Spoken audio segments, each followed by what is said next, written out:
Thanks and welcome to the 6:15 with me, Kejang Henry Yathembeer. Let's begin with our top stories.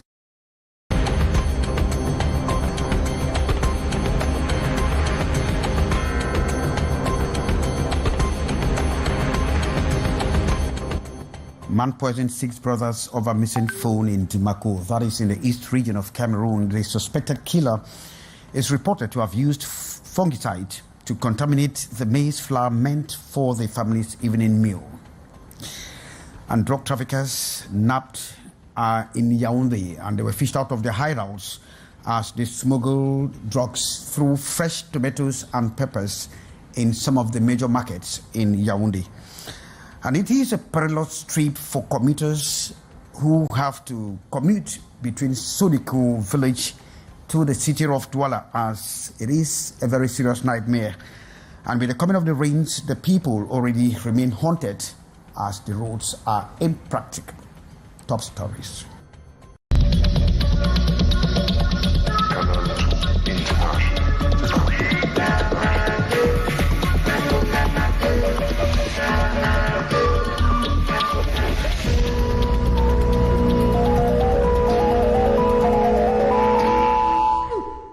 It's 6:15 in Douala, Cameroon. Welcome to the news. Of course, our platforms are open for consultation on Canal International. We begin from Dimako, that is in the east region of the country, where a man is suspected to have been poisoned his 6 brothers over a missing phone. It is alleged that he used fungicides to contaminate a maize flour that was meant for the family's evening meal. Beatrice Ngamo reports. A family meal turned into a near-fatal tragedy nightmare when 6 brothers collapsed in agony after dinner, victims of an alleged calculated poisoning by someone they trusted most, their own brother. The accused, named Yaounde, reportedly lost his mobile phone and, suspecting his siblings, hatched a chilling plan. Authorities say he laced the family's maize flour with fungicide, a lethal agricultural chemical fully intending to kill. The poisoned food was served at the family table. One by one, the victims began to suffer excruciating stomach pain, vomiting, and convulsions. With death looming, they were rushed to the regional hospital in Betua, where their lives were saved. Yaounde was arrested shortly after the incident. In custody, he admitted to the act. The case has sent shockwaves through the community. It is to be recalled that 9 months ago, 6 people in nearby Ngolambele died after consuming food tainted with the same chemical. Now, residents say their worst fears have returned. The suspect is being held at the Oignon Gendarmerie and will soon face the public prosecutor. He is suspected to be charged with attempted homicide. Well, very unfortunately, thanks very much, Sherifa Saleh reporting there, and we move to Yaounde, where a network of drug traffickers hiding behind the sales of fresh tomatoes and peppers has been nabbed by the security operatives in that town. And of course, this good fruit of the Gendarmerie religion actually snuffed some women who were part of that network. Beatrice Ngamo. Some 20 persons comprising men, women and children have been arrested at the Mokolo market on the Yaounde tous subdivision, precisely where fresh tomatoes and pepper are sold. In their possessions were drugs, homemade pipes and makeshift scales. Content on display here at the esplanade of the center, Gendarmerie Religion. Hiding as sellers of fresh tomatoes and pepper, their business places venue for this order, sale of drugs in broad daylight. A well-established organization equipped for on-the-spot consumption, also while people pass and watch, disturbing especially to the inhabitants of the zone. Cette opération a été appréciée de manière, disons, The operation was appreciated in a collective manner by the population of Yaounde tous subdivision, who wish this continue as regular routine in order to send these drug dealers from their subdivision. The Gendarmerie orchestrated the operation to dismantle this well-set network, which has implanted its illicit activities behind legitimate businesses. The arrest served as a warning to traffickers who exploit vulnerability and ignorance to fuel a toxic market. Nous avons beaucoup d'informations. We had a lot of information in that domain and are planning other operations that will follow suit in the town of Yaounde and its environs. Dans la ville de Yaounde et ses environs. The Moklo market touched, but to the law enforcement officials, this is just the beginning. The hunt on drug dealers and traffickers is just starting. And as the rains are just starting too, some inhabitants in some neighborhoods in Cameroon's economic capital are living in fear as the rains are already swelling. How they are going to make up for the rainy season is just a nightmare. Amongst them are those from Sodiko and Bonendale neighborhoods in Douala 4 subdivision. Ambo Gladys went through that perilous journey and a report. Large potholes stretch across the road, many filled with stagnant water, either from heavy rains or burst water pipes, like this one at Carrefour Sergio in Bonaberi. This is the situation that prevails at Carrefour Abattoir through Bonandale and Sodiko village down to Bonamatumbe in the Douala 4 subdivision. The inhabitants and daily road users say they are overwhelmed by the worsening state of the road. Actually, we can see our road here. There is no way for us to cross. Everywhere is scattered. Even the quarter, this is the main road directly to Abattoir. There is no way we trek. We can see everywhere is water. We are suffering very much, too much, because there is no way. Vehicle cannot cross. Even motorcycle feel difficult to cross. Motorists, bike riders and pedestrians are forced to zigzag around deep water-filled craters in order to reach their destinations. The situation has pushed transport costs up. Actually, from now, when the road was good, we take from right here to Bonandale, we usually pay 300 francs. But from now, from Bonandale to right here, we pay 1,000 francs. In the face of inaction, young volunteers from the community have taken matters into their own hands, digging shallow channels to drain the stagnant water and opening up narrow passageways for vehicles to pass. I've come to see how we can put our hands together as a church, as a family in this neighborhood to see how we can give the road a meaningful way for him to pass. But road conditions are not the only concern. Just meters away from the slaughterhouse at Petit Bonasama lies a massive heap of uncollected garbage. It sits right at the entrance to the public hospital, adding to the health risk already posed by poor roads. We are suffering here and death everywhere. You can see there's a pipe dead there in the entrance of the hospital. If you even have a patient that the patient is sick, there's not even means to carry the patient and rush with him to the hospital because the road is bad and they have used that to block the entrance of the hospital. Hospital management has sent a formal letter to the council urging immediate action to clear the garbage heap, which is now obstructing access to the facility. Local businesses and residents in the area are also calling on the government to intervene before the rains get heavier and the situation spins further out of control. Meanwhile, the bad roads are equally blamed on overloading of heavy-duty vehicles. And so transporters' unions have raised concerns blaming this disturbing issue on corruption, as they say the vehicles do not respect the recommended tonnage. Details with Gladys Ambodibang. The legal limits for goods transported by lorries on Cameroon's main highways is set at 50 tons. But unionists in the land freight sector say it is now routine to see commercial trucks carrying as much as 75 tons or more.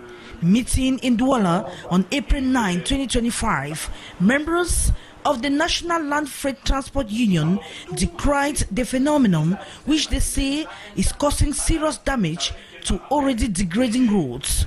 They laid the blame squarely on the widespread use of a specific authorization document granted to private commercial transporters, which encourages overloading. They add it has become a source of corruption at weighing stations across the country. When they are doing overload, it affects all the transport sector, the transport of people transport of even other citizens.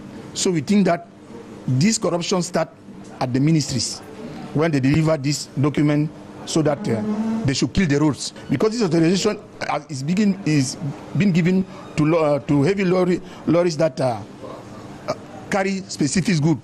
Now people that want to cheat, they take this authorization for cheating. The unionists have called on the government to revoke the authorization. They are also demanding urgent rehabilitation of national roads, which they say are crumbling under the pressure of excessive truckloads. We want the two ministers in charge of roads and transport to stop delivering this authorization. If we leave these trucks that have 100 tons to pass again, in 2 months there will not be anything on this road again. Tensions flared this week as more than 18 goods-laden trucks were reportedly blocked at various weighing stations. Drivers say they are being extorted by corrupt officials who demand bribes to allow passage. Meantime, officials of the Economic and Monetary Union or Community of the Central African States are meeting in Yaounde for a conference on the challenges of managing the debts of CEMAC member countries. So experts will be handling that issue as they will share their experiences. Bonaventure Arte reports.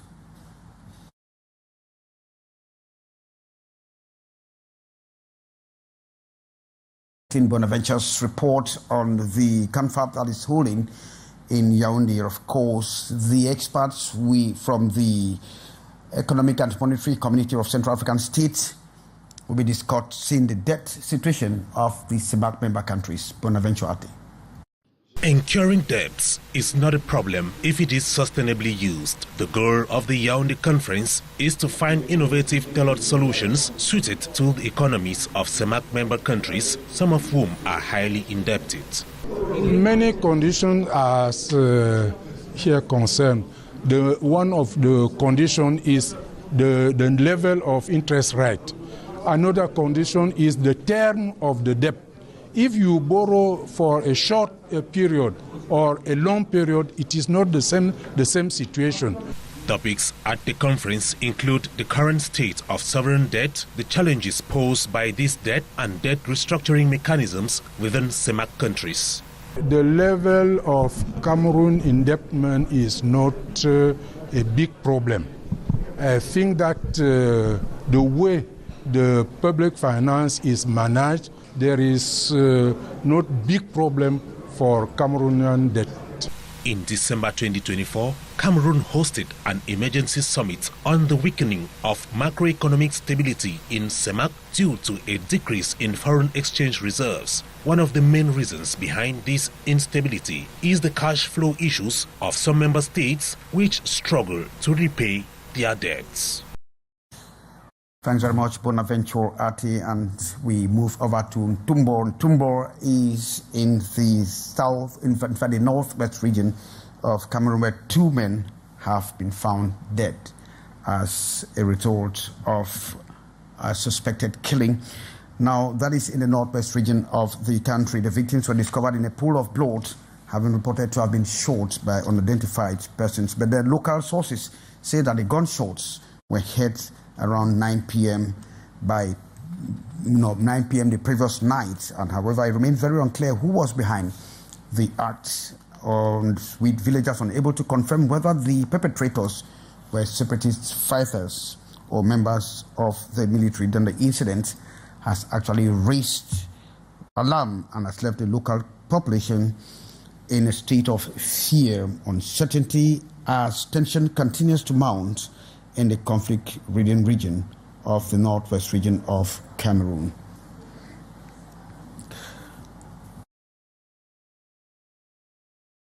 And we have this at Victoria, where the Prometal Group actually signed a convention with Sonatrach to boost its electricity capacity. Tito Sweet in the following report. This contract signed between the electricity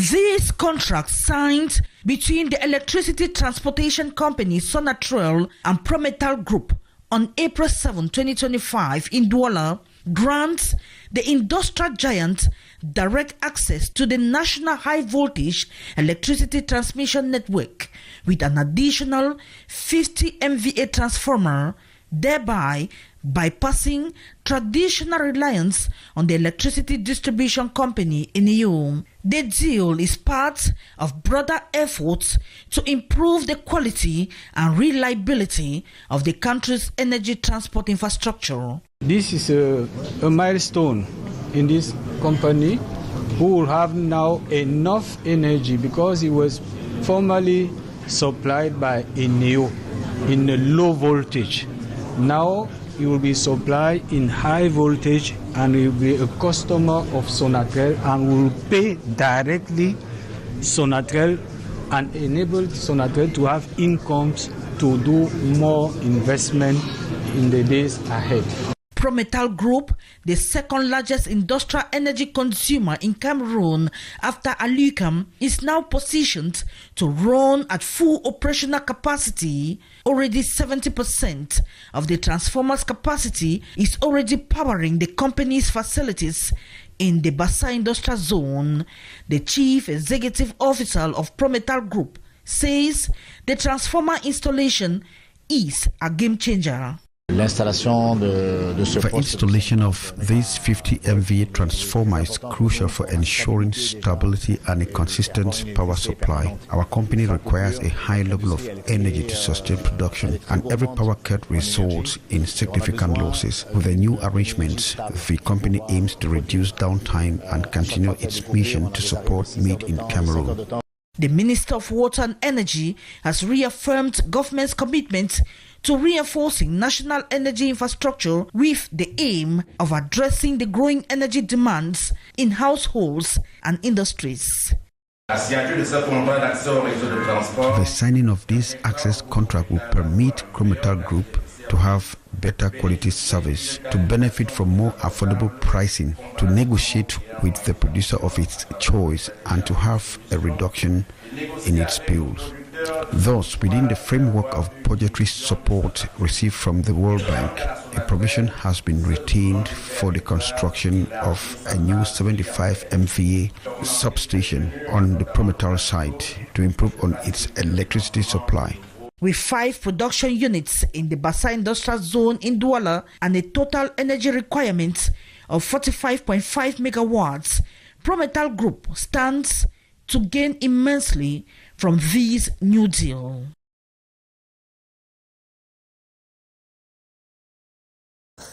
Well, that was a report the advertorial did. National Electricity Transportation Company, Sonatrach, of course, signed an access contract with the steel giant Prometal Group to secure stable electricity or power supply. Lee Piju and her panelists will be coming up next in a split second with Le Debrief de l'Actualité. Of course, they are going to handle very critical issues on the appointment that the head of state did at the Constitutional Council. From all of us, it's goodbye for me.